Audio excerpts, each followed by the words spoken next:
Hey everyone, I'm Kunal Bajwa. And I'm Lance Jordan. We are two nerds who decided to start a podcast in 2020 due to the pandemic. No topic is necessarily off the table, and we'd like you to join us in hearing our thoughts on various topics, ranging from anime to Zeppelins. We have it all. Here we go.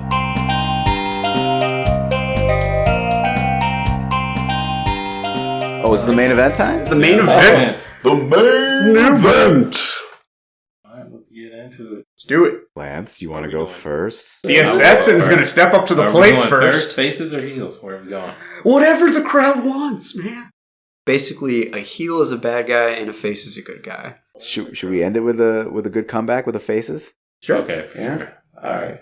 So, disclaimer. There's a few of my favorite wrestlers of all time in here. And then there's a few that I just appreciate for the fact that they were a good heel. They were a good face. Just wanted to throw that out there. It's been thrown. No, that disclaimer will work for me too, because that's how my lists work. So at number 5, I have Brock Lesnar. Ooh, all right. And the reason I chose Brock at number 5 is because I think he plays the bully heel very well. I remember a story back in the day where, and this was like one of those moments that I thought was real. Like, they pulled a fan out of the crowd and was like, you're going to go have a match with Brock Lesnar. And Brock's having a match with the kid. Find out he doesn't have a fucking leg. And Brock, Brock beats the shit out of him. And then, like, they kept running that story, like, a couple weeks where it was like, we're going to give this kid a contract. You're going to have another match with Brock. And I'm like, Please stop. Please stop. Yeah, there was a point where, like, Brock's beating him around the arena. He's bloody. He's pushing him downstairs and all that. I was like, what the fuck? This dude is a piece of shit. And so I think Brock definitely has that heel ability. And then, like, in recent years, it's been more that he's just been so fucking unstoppable. And it's like, you know that he's not really in wrestling because he loves it. It's more about money. Yeah. Well, I don't know if he doesn't love it. That's the storyline they're running, that he's there for a paycheck. You know? And you can kind of sense it, though, because he has, like, jumped back and forth between the UFC and WWE. So, for me, that put Brock at number 5. His storytelling ability isn't as strong as the other guys on this list. So. But also, I will say that Paul Heyman. Yeah, Paul Heyman can tell the story for Brock. Oh, for sure.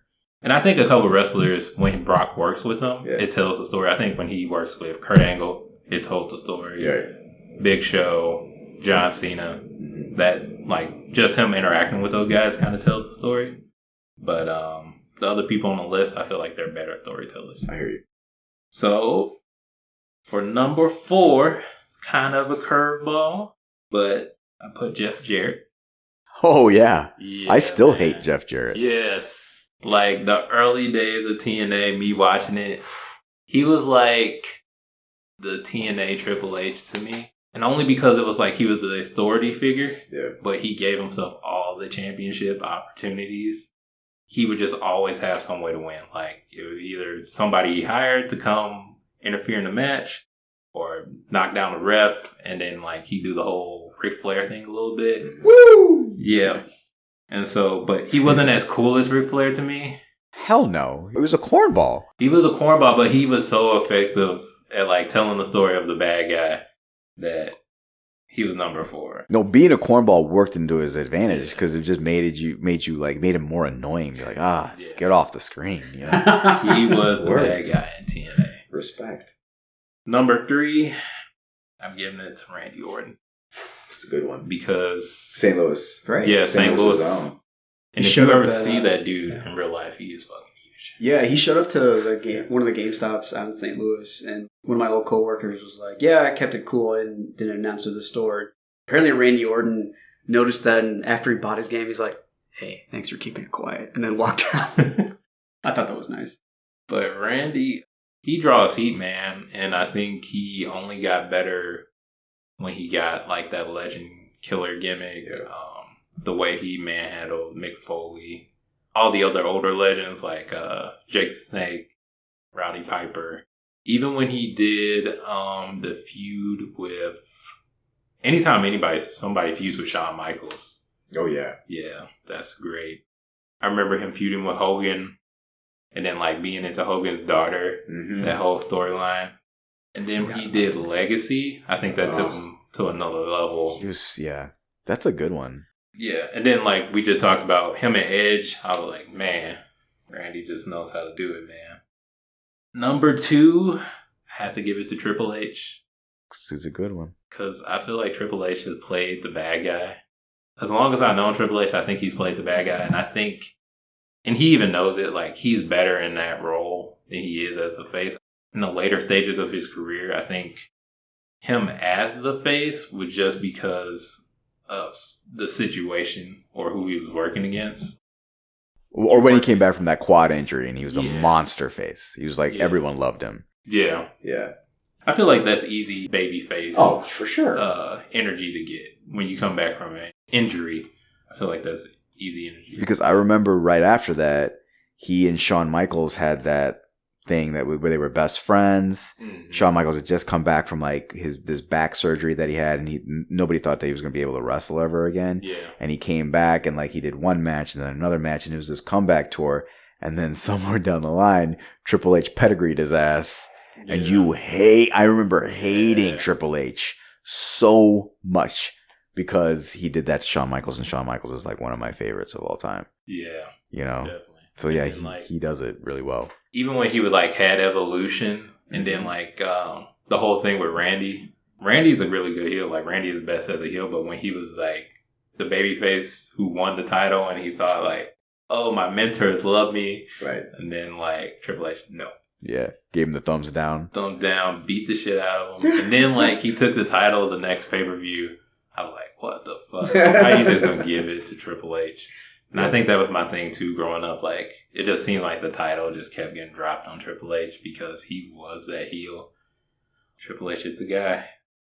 But number 1, I'm giving to my boy Chris Jericho because I think he's the best talker. He's the best at his gimmicks. He changes them every so often. He can put on a fucking match. That's important too. Chris Jericho's great. Chris Jericho is great. The only thing I would say about Jericho is that something that we mentioned earlier on in the podcast is like for me now he transcends it so much that it's hard for me, like even when he's playing a heel and he's doing these like really dastardly things, I just like can't be mad at him because I'm like, you're so fucking entertaining. You're so good at what you do. Yeah. You know, I have an appreciate like now, like a good heel right now. He's not on my list obviously because he's just starting out, but like the best heel I think in the wrestling business right now is MJF. Yeah. Max, you know, because he plays this young, snotty, fucking sarcastic douchebag, and you want to just punch him through the TV every time he talks. But I think even Chris Jericho, like when they had their little interaction, it was like, you remind me of a young me. Yeah. And then that's my thing too, that like even Chris Jericho brought up with The Miz, who was also like at the top of his like heel game at one point. And Chris Jericho was like, you're wearing suits like me. Yeah. You're talking like me. Yeah. You borrow my finishing move. Like, there's a lot of heels that follow like a Chris Jericho gimmick at some point. So I think that's why Chris Jericho's there. He's good, man. Oh yeah, he is. So heels. Yeah. Mine's a little different because again, I'm older. I have to keep repeating that. But whatever. There's a little crossover though. Number 5, New Jack. He's not in WWE. He's ECW. Now, if anybody's, currently they watch The Dark Side of the Ring. Mm-hmm. They did a whole episode about him and the shit that he used to do in the ring and the heat. When you're getting heat on yourself as a wrestler, it means that you're getting the audience to hate you. Yeah.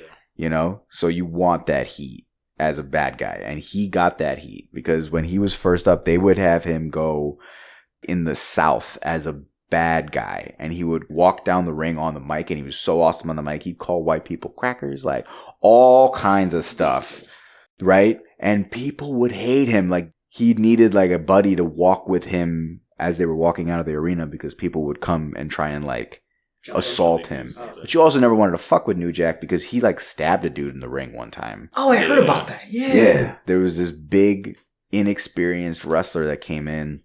He tried to get his licks in on New Jack, you know, without like getting permission from New Jack while they were wrestling, and New Jack just took a shank out and like stabbed the dude like in the ring as part of like the match, and the dude just almost bled out in the ring. Oh god. And almost died, and then New Jack was charged later and stuff. So he lived the gimmick too. Like he was a bad guy in real life. So yeah, he's number 5. Side note, like how much of the violent wrestling can you stand? Because I've seen some stuff like on YouTube where it's like these, what do they call it? Like an ultra light bulb death match or a barbed wire. I can't watch that stuff anymore. Yeah. When I was a younger wrestling fan, like in the 90s when like ECW came up and WCW came up, and you watched ECW like on I would record it and then watch it, or if I was up, I would watch it. I could watch only a little bit of the stuff that those guys would do, like New Jack would do. Like I was scared to watch New Jack fights. They mentioned that in the Toys That Made Us. They just kept on like, we just gotta make it bigger and bigger every time. So they would make cage. That's where cage matches came from. That's where the barbed wires come from. The ladders, everything. But there's something different about a WWE like Hell in a Cell match compared to what like some of these dudes are doing like in open backyards, where it's like, here's a glass table, let's stack them on top of each other with some thumbtacks, and let's hit them with a light bulb. It's like, wow. Yeah, I don't get that. Like, not a lot of that's like entertaining to me. Scary. Yeah, the stuff New Jack did in the ring wasn't necessarily entertaining. It was controversial. Yeah. When he was on the mic, if the job of a heel or bad guy is to elicit the response from the crowd where they are willing to kill you, you're probably doing your job too well. Like, be careful. Please be careful. But yeah, so that's number 5. Number 4, Triple H. Yeah. So low on the list, though. Meh. He's all right, though. At one point, it became that he was a heel because of the decisions being made in the back as opposed to him as a character. Does that make sense? Like putting the strap on him, giving him a title, over and over, and making those types of decisions. It's like it's a chicken or an egg situation. Did he become more heelish because he kept getting those opportunities? Or was he such a good heel that he was given the title? He was the best heel for when you wanted your baby face to win in the right moment at the right event. Triple H was like, when Goldberg came in and they wanted him to get it, they were like, well, we're going to pair him with Triple H after The Rock left. Like, because there was nobody really who could draw like Triple H. I feel like Triple H was really good at drawing heel heat. I feel like he was a better heel after he stopped wrestling. When he was more of the authority figure, like that's when I hated him more than I hated him when he was a wrestler. When Triple H and The Rock had their like thing back in the day, it wasn't that I hated Triple H. It was just like I love The Rock. Yeah. And that was, for me, that's what like made it me a good heel. Like, was I watching because I wanted to watch the heel lose? Or was I watching because I wanted to watch the face win? And that's why Brock Lesnar is such a great heel, because when he wrestled, you were watching to see him lose. Yeah. Right? I didn't give a shit about the face for the most part. Mm-hmm. I just wanted to watch Brock Lesnar get his ass kicked by somebody because he was just mowing through everybody. Yeah. So they just built him as this monster heel. So that's kind of where the difference is for me with Triple H. For me, I feel like him as a character on by itself. Yeah. He was a good heel. He just wasn't like my type of heel. Okay. Maybe it's a little bit more extra bias than that. So number 3 is Roddy Piper. Yeah. For me, the original heel, honestly. Yeah. Could make you hate him on the mic in these beautifully campy epic movies on the side too that just like added to his persona. But he's just had this mouth on him, and he wasn't afraid to say anything, or offend anybody. Yeah. And I don't know, I just love the way that he could cut a promo, give a shit about his wrestling prowess. I was just like, he's entertaining as shit. Yeah. He says some outlandish stuff, and he's just really good on the mic. He's one of those heels where like he was the top heel, but like they never, I don't know if like they ever really believed in him as the, like the person who's going to carry the company here, have this title belt. No. You know what? Why that is? Because, okay, there would be no Hulk Hogan if there wasn't Roddy Piper. Yeah, 100%. Okay? Hulk Hogan wouldn't be where he is without his villains. And WWF at the time was more of a face company, right? Yeah. Where like the good guy was the thing. So they would never put the strap on a bad guy like the NWA did with Ric Flair. Yeah. Right? Like Ric Flair was, everyone hated Ric Flair. Mm-hmm. And so they would put the strap on him because, again, it was like with Brock Lesnar, people came to watch him lose. And he lost 16 times, That's why he's the 16-time champ. So for me, that's why Roddy Piper is so powerful. He never got that push. Yeah. That he probably could have done really well as a bad guy. Mm-hmm. But it was just different back then. If you have a Hulk Hogan, you're not going to put the belt on Roddy Piper, Number 2, Vince McMahon. In real life and in storyline. Vince McMahon, there would not be a Stone Cold without Vince McMahon. Yeah. If Vince McMahon didn't give them the go-ahead to be like, all right, you're going to beat the shit out of me every so often, and we're just going to make this go because they tapped into something that everybody feels.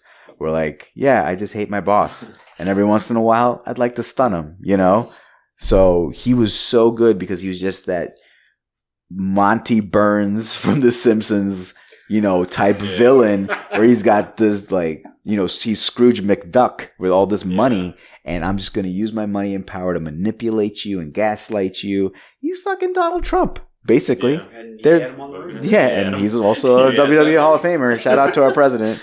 But that, or not my president, whatever. We don't have to. We don't even have to talk about him. Fuck him. Anyway, so Vince McMahon's number 2. And number 1 for me, and I will admit this is kind of biased, but it's Iron Sheik.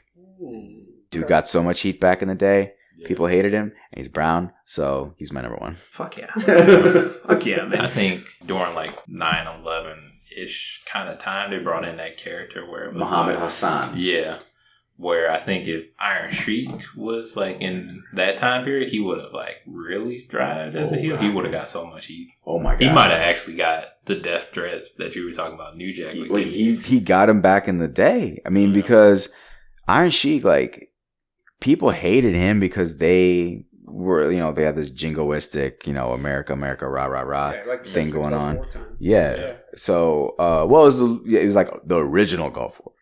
And even before that for Iron Sheik, people just hated brown people too. That's a given, buddy.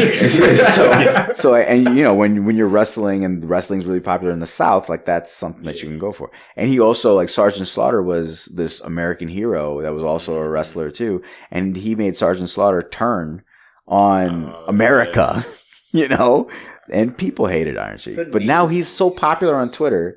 Because all he does is he'll just write in caps. He's always yelling, and you just say I'll break your back, Bubba," over and over again. And he always signs it "Long live the legend," too.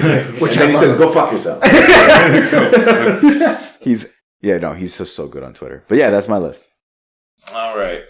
So Faces number 5. I am going with. Before I said this list was harder to do because I really had to think about it.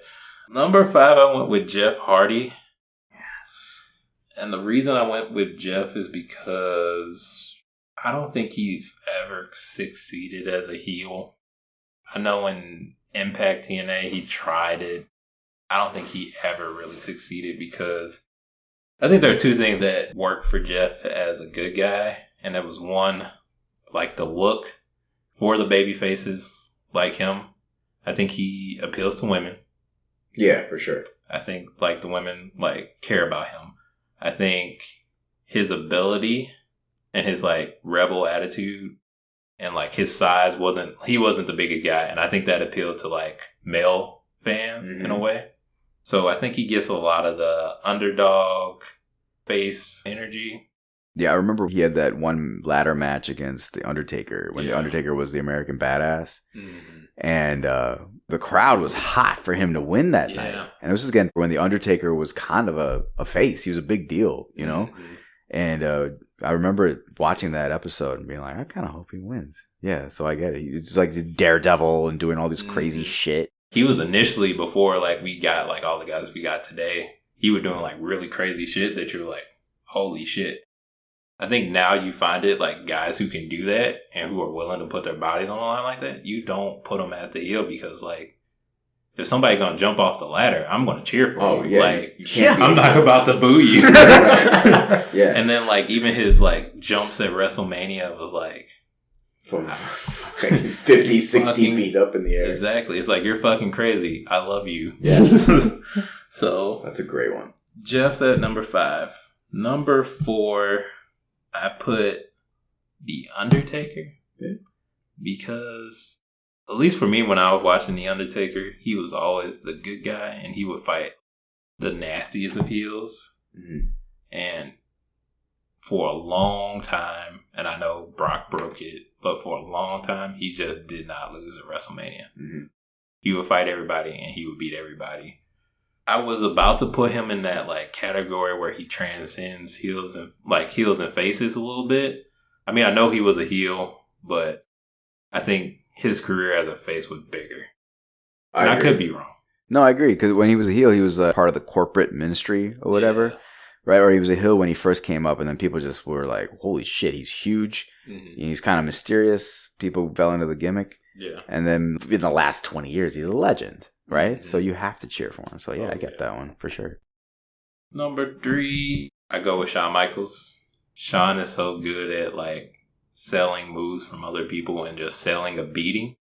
You're really invested in Shawn and like, damn, was he okay after the Triple H attack? Yeah. Was he okay after when Chris Jericho slammed his head into the screen?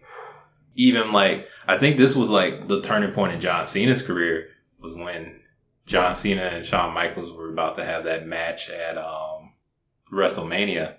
Because like before, I felt like we were all Team John Cena. Like they were still getting the cheers. Like people still loved him. But then it was like, can Cena beat Shawn Michaels? Yeah. And then like I feel like people like started to think about that and they were like, there's no way. Like Shawn needs to go over. And then Shawn didn't go over. Yeah. Even though he was playing the bad guy. Like leading up into that match. People love him, man. Yeah, people love Shawn Michaels. I love Shawn Michaels. I think he's one of my top 5 of all times. I definitely think he's one of the best baby faces I've seen. I know he's played the heel in the past. And that was like earlier in his career. Yeah, but even then, like I remember watching him as a heel growing up, and I never thought that he was a bad guy. I was like, no, he's cool as shit. Yeah. He sang his own theme song. Yeah. Every single woman in the crowd loved him, right? And he was the antithesis of Bret Hart. Like I love Bret Hart. Don't get me wrong. Bret Hart was boring. Like he was like watching paint dry. You know, and Shawn Michaels had this gift of the gab. Like he could just cut you down with all these words, especially with his work in DX. Yeah. He was so good in DX, and he was supposed to be a bad guy, but he was just so fucking entertaining because he was just so lewd. And like he would say stuff that you shouldn't, you know, he got away with saying a lot of outlandish shit on TV. So, I mean, he's always been great, even when he's a bad guy. Okay. So, and he put on great matches. He can back up. Oh, for sure. He has like a lot of highlights, and then like even his super kick is like, I would say one of the top moves in wrestling history. Yeah, like where it's like everybody knows what a super kick is. So number 2, I put Thing.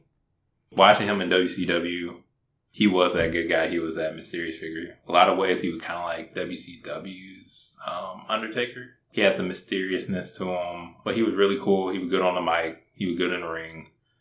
Even when he went to TNA, I think there was a couple times he tried to play the heel. Mm-hmm. And I feel like it didn't work. Like when he did the Main Event Mafia. Yeah. To me, I don't think that worked. His character, it only works as a good guy.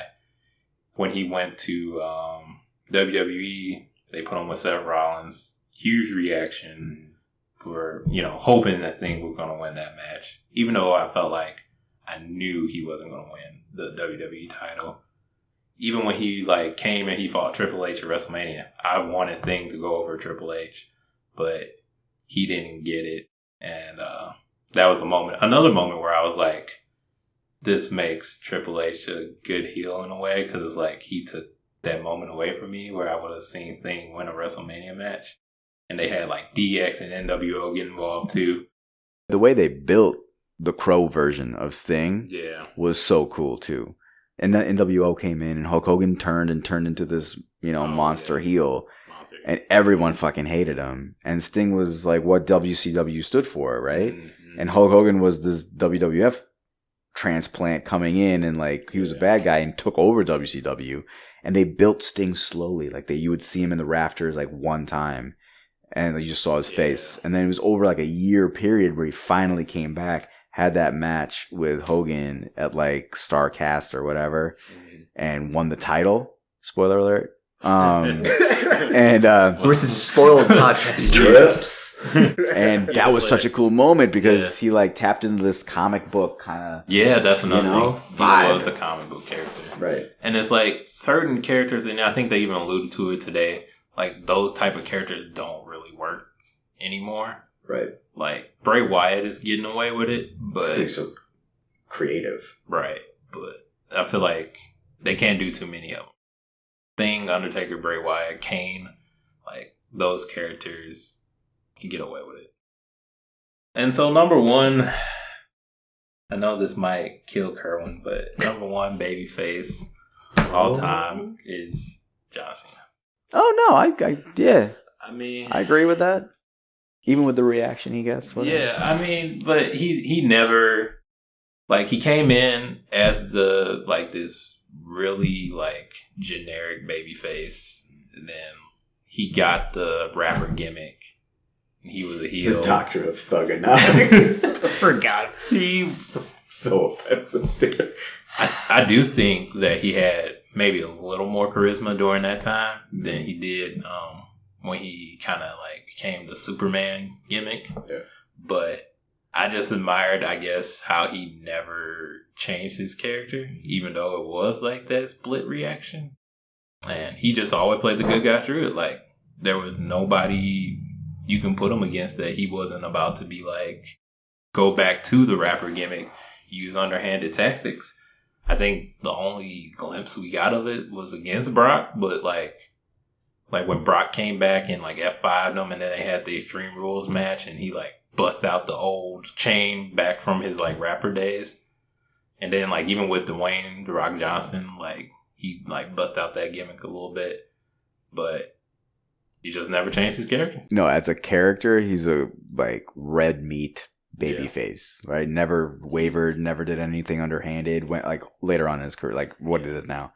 But yeah, I think it's because he didn't have the edge. That's the reason why people didn't love him. I think people respect him now and love him universally, maybe, and they like playfully will boo him, you know? Yeah, I think now it's like a lot how like Kurt Angle was when he got the "You Suck." Yeah. It's like you get it then flips. Like, so when he's the bad guy, no, they mean you suck. Right. But then like when he's a good guy, they can change it to he telling his opponent they suck. Exactly. So yeah. That's a good number one. Good list, man. Cool. All right. So my faces. Number 5, I have Dusty Rhodes. Again, showing my age a little bit. But he, magic on the mic. Yeah. Big, fat dude with the, you know, this unbelievable Southern accent and lisp that made him so unique, which is so cool, I thought, too. And people loved him because he, like, represented this blue-collar fighter from underneath, and he was always against Ric Flair. Now, I would have put Ric Flair on my heel list. This is just to harken back to someone else, but he was just right off my top 5 because he transcends it at this point. I think so, too. I think especially, like, the later WWE career for me, because it was like you knew he was going to lose because he was, like, so old, and they were just using him against guys, and then you were just waiting for him to do his, like, legendary drop in the ring, or to be, like, find something to do. Or something. Yeah. Even if you don't watch wrestling, you know Ric Flair. He's like transcended everything. The woo is everywhere. Woo, woo, woo. Hell yeah, dude. But anyway, so that's all to say, like, back in the day, Ric Flair was, like, hated, you know, because he was just this pompous asshole, and Dusty Rhodes was this blue-collar fighter. So that's number 5 for me. I have Shawn Michaels at number 4. So I agree. Growing up, love Shawn Michaels. We talked about it already. He's awesome. Number 3, I have Daniel Bryan. Yeah. Now, Daniel Bryan, that run he had running up to WrestleMania 30 was incredible because nobody in the back, like in the office, wanted him to be WWE champion. People loved him because he was an underdog. He was tiny. People didn't give him a chance. People knew too, like how good of a wrestler he was. And it was just, it's another like grassroots, like organic thing that started where the people, like dictated the storyline. So his story became like one of like overcoming all of these odds, and then he finally won. And like no one ever boos him until, because he's so talented, he became this heel fairly recently, and everyone hated him because he was talking about the environment and like was kind of like real condescending about it and everything. But so it was brilliant by him. Notice like how fans will turn if like you make the title worse than the original. Yes, I mean this wooden title made out of hemp. We're just like, what's going on? And he's telling people how to. That's another way, and I think it's kind of like a cheap way to get heel heat. But when you tell people how to live their lives, so they hate that. Yeah, you can't do that. But I was just gonna say, like with Daniel Bryan, I was trying to remember the moment when he like. For me, it was like I like Daniel Bryan. I liked him in ROH. I liked him coming in, and I was like, okay, I can be okay with him being like that guy who's always the United States champion. Like, I don't need him to be the world heavyweight champion. But I was trying to figure out what was the point where I did start to care and be like, okay, he needs the world title. Because I was trying to think back to the moment. Because you were talking about his WrestleMania 30 run. I was trying to think of when that started.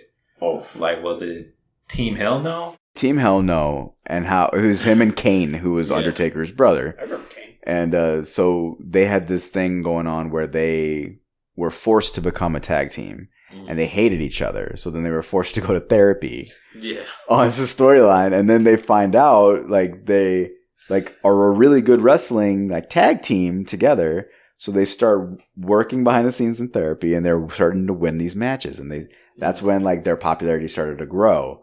And so that I think it bridged off of that. And then it grew for me when they were doing the unification of the titles. Like they had 2 world heavyweight titles, and it was Cena versus Orton or something like that to unify it.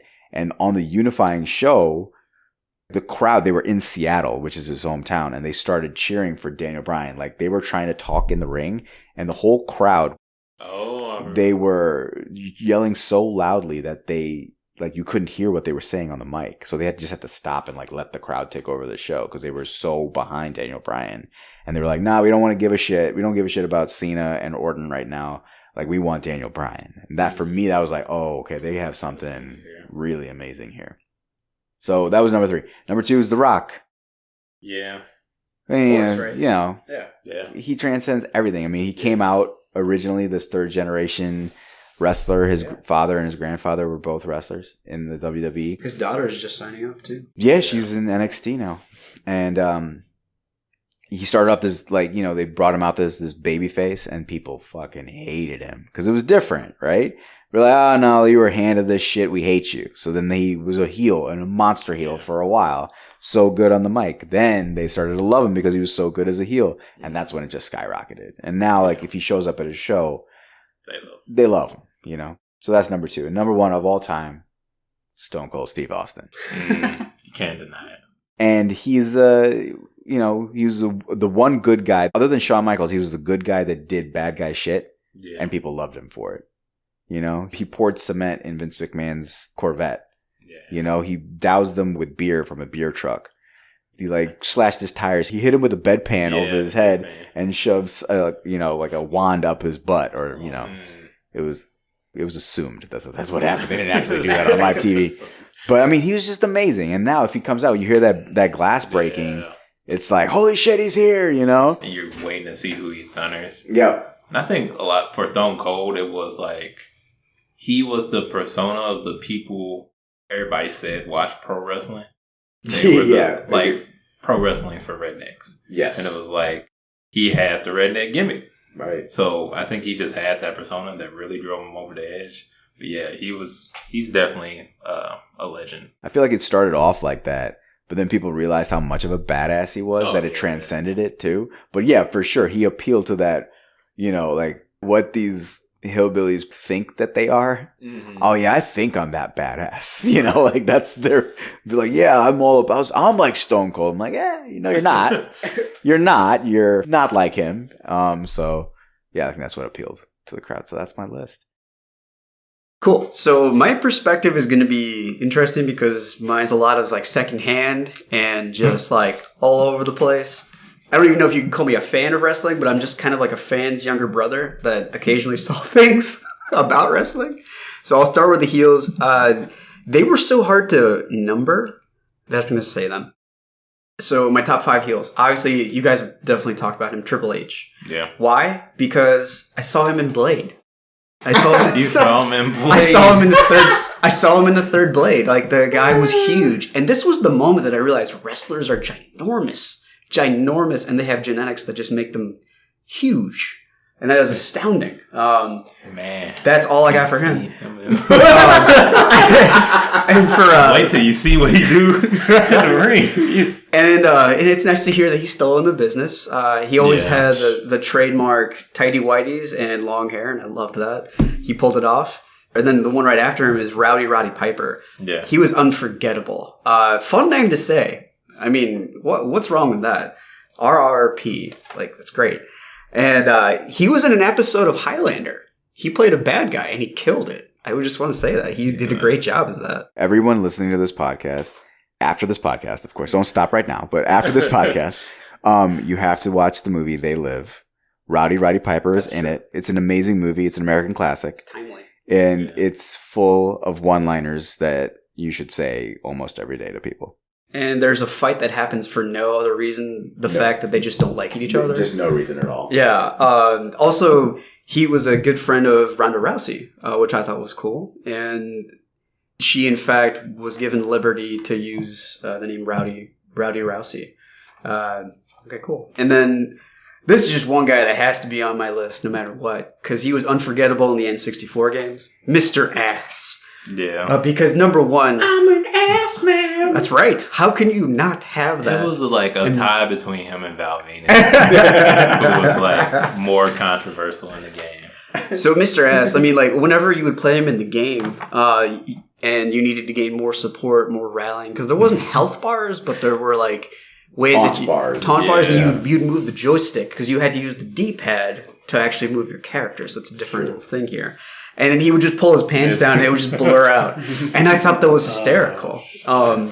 Apparently his real name wasn't Wrestler Enough. Billy Gunn apparently couldn't have been a wrestling name. I don't understand that. It was a wrestling name. But was it later on? No, it was early on. It was early on. He was the badass Billy Gunn, and that just turned into Mr. Ass. Into Mr. Ass. Well, it was like kind of his nickname. Yeah, he was in DX, dude. Like, he was a big deal. Okay, well, you know, whatever makes him happy. He was really talented. He's still wrestling now. Is he really? Yeah, he got his son. I think he's like a backstage guy with AEW too. Like, he wrestles as well, but yeah. I'm glad to hear he's still, you know, farting around and everything.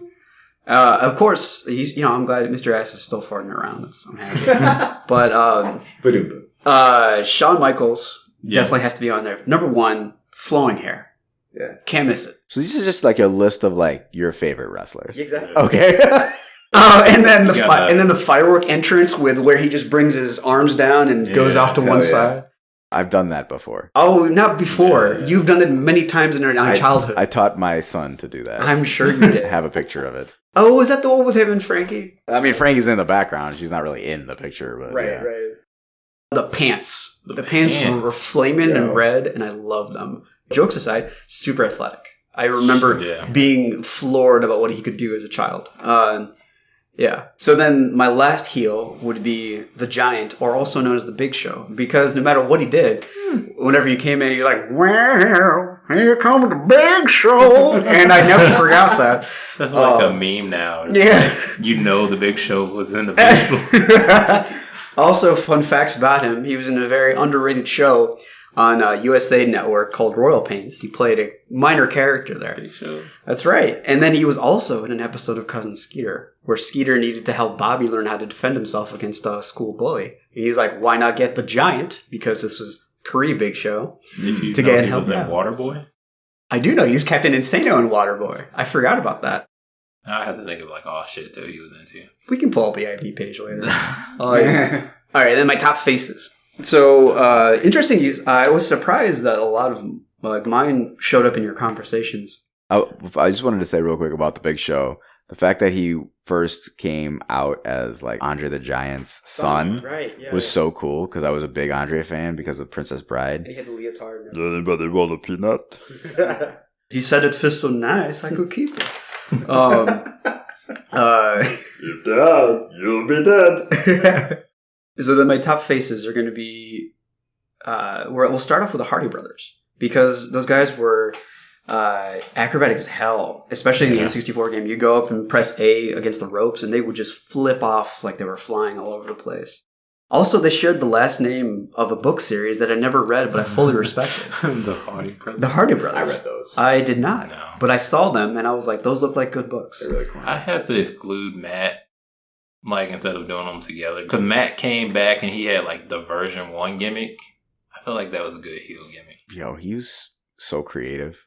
Yeah. The stuff he's doing that he's done with like broken Matt Hardy and everything is I don't know if you can go check that stuff on YouTube. It's hilarious. He actually was a history and art fan. Like I think he studied history and art when he was in school. He's actually You can tell when like the stuff that he films, man. I wouldn't be surprised, like, back in the day with that version 1 gimmick. Like, when he came out, he had, like, this special, like, intro screen. Oh, and yeah? it would be, like, random facts about Matt Hardy. It'd Right. be like, Matt Hardy doesn't eat cheese or something stupid like that. I have that in common. It's amazing. Sting, because he looked like he was a member of KISS and always brought a baseball bat to the ring. The Kiss Demon in That's right. WCW. And also the Crow. So Brandon Lee. I thought that was odd. Like what are you gonna do to a guy who's like 6 foot whatever and he carries a bat? I would be like, would you like a burger? And he never talked. When he was that version of Sting, Yeah. like very rarely would he say anything, which was another cool thing. Commercial he talks or something like that. Oh. Probably later on, but Okay, not early. Do you guys remember the movie Ready to Rumble? yes, Vaguely. so good with David Arquette Yeah. and Scott Conn. When they're fighting in the store and everything. Yeah, Yeah. I know what you're talking about. Yeah. Yeah. Dude, that's a classic. That is. That's a cult classic. Let's put it that way. So then after him would be The Rock, because quite frankly, he's just been transcended wrestling. Yeah. After him, I remember I was watching Conan, and actually The Big Show was on there. He was talking about how The Rock had become so successful, but every time they went out after a show, everyone was like, oh, let's go drinking, and The Rock's like, why don't we just go karaokeing? And everyone was like, why are we going to do that? But I decided not to question that anymore because The Rock became super famous, and Conan was like, that's a good point to go for. Regardless. So then Stone Cold Steve Austin has to be on there. Because anywhere you go, the moment you hear that crash of his intro music, you know that you're about to meet one of the baddest men in wrestling. He always pulled off the vest. I gotta say that. Had the double beard trick. I remember him being just vicious always in the ring. And then I find out he's a face, and I'm like, why? But that fits into the whole wrestling dynamic. And then I have to say, this was my ultimate favorite, because he was small like myself. Rey Mysterio. Acrobatic as hell. Acrobatic as hell, a luchador. Just unbelievable. And when you saw him too, like he was kind of like at the tail end of his prime. Okay. You know, like early Rey Mysterio, the stuff he had early on in WCW, or even in ECW. Amazing shit. Like well before his time, you know? He's unbelievable. So yeah, check that shit on YouTube. Does he still carry on the mantle? Or is it the same guy when it was Rey Mysterio? Because I heard he's still in the game. Is that true? Yeah, he just had a match recently. Okay. I think he's done with the WWE now. Yeah. But Okay. he's still wrestling. His son's wrestling now too. Dominic, way bigger than him. Okay. Yeah. Dominic looks like his dad. Very Yeah, and that's a good list That is a good of wrestlers. Interesting list. Mr. Ass. Billy Gunn. Billy Has Gunn to would be on thank there. you. The Road Dogg Jesse James. You didn't want him? I forgot about Jesse James. No, the Road Dogg. Yeah, well, yeah. Well, Oh, you didn't know? that's right. I forgot. Your ass better call somebody. Well, because you always played as him too, and I got tired of the music. But Mr. Ass was unforgettable. Yeah, man. Pull down your pants in a wrestling match. That was such a good wrestling. That didn't really help with, like, you know, the stereotypes that wrestling was gay. Yeah, You know. true. Whoops. But, you know. The amount of, like, shit that wrestling fans take, Yeah. you know? It's just like, leave us alone. Why do you watch Game of Thrones? Yes. Yeah. This our shit's live. That's it. It's a different. It's difficult. It's live Yeah. theater with storylines, and it just happens to have acrobatics in it as well. It's a different form of entertainment, and only what you see is the roids and the rage, when there's so much more to that. Yeah. And it's an unfair thing to even say there's roids and rage, but it's the same thing when people talk about video games, like, oh, you waste... I'm like, didn't you waste 10 hours watching Game of Thrones? And you're yelling at me for playing video games? Oh, didn't Rogan said that was a waste of time or something like that. Rogan says a lot of things. Yeah. Eat elk. This has been great. Thank you for coming, Kyle. For sure. I hope I'm invited back. And yeah, please do. Please do. It's about the only intersection of like nerddom though that I have. You know what I mean? Or video games too, to an extent. Old video games. But you want to talk wrestling? I'll come anytime. You want to talk about movies? I'll be here. That's right. He is a cinephile. Yeah, he's quite good. That always sounds really weird when you say it. I know what it means. No, I don't. Yes, I have sex with film. Well, if it makes you happy. Hey man, I don't kink shame on this. You know, there will be no kink shaming on this show. But yeah, I love movies. So yeah, and he's damn good at them too. That has been a wrap for our episode this time. I'm Kunal Bajwa, Lance Jordan, Curran Bajwa, and thank you for joining us. We will find a hobby one day. That's how you sign off. That's cool. Hey fan peeps, thanks for joining, and as always, we appreciate any feedback.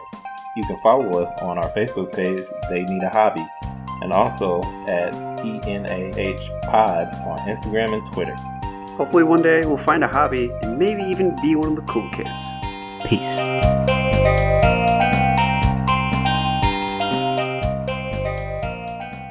You're fired. I can be fired. Your face is literally on the podcast. They did.